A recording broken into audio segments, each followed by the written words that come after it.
Not necessarily. I mean, this is what you come here for. And, no disrespect to anybody, but you come here to play games like the Stanford game and the Notre Dame games, and obviously the Pac-12 schedule. So it's not for us. We prepare the same each week, and you know, Stanford's our next opponent. We get prepared for them.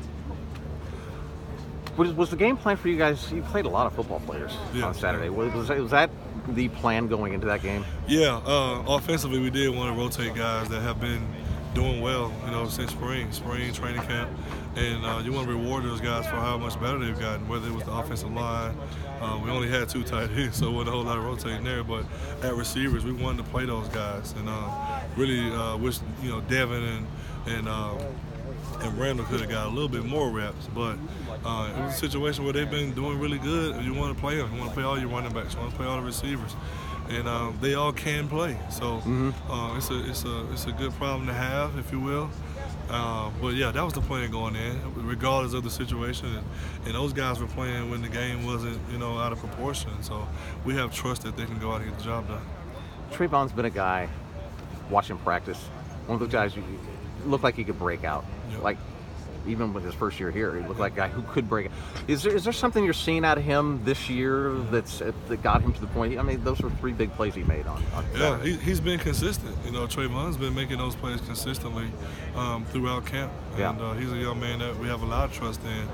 You know, even last year, you know, being in rotation with Deontay Burnett, he had some big catches last year as well. But Tate never came out, so you didn't see as much of Trevon. Yeah. But this year, we're rotating those guys, and we're going to go with the hot guy when he's hot. And Trevon got hot and kept him in the game. And he made plays.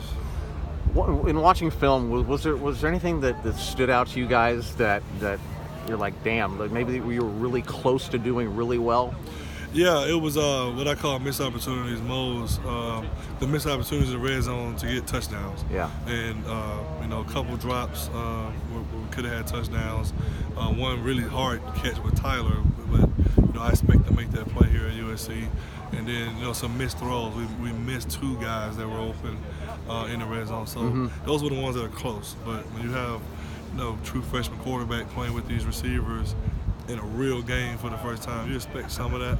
But those are the things that we looked at on tape and said, if we can get better at that, then we're scoring touchdowns as opposed to kicking field goals. You have some really impressive running backs. One didn't play last week in Marquis Stepp, and he looks like one of those guys that initiates contact. It's kind of fun to watch, actually. Could he play this week? We don't know about this week. We'll see. Okay. You know, but he's back at practice. We've just been kind of bringing him along slowly, you know, coming back from the injury. But we'll see. It all depends too on special teams and his role there, if there's a role. But that hadn't been determined yet. But he is back getting reps with the 1 and 2 offense, and we'll see where it goes. All right, Jake. All right.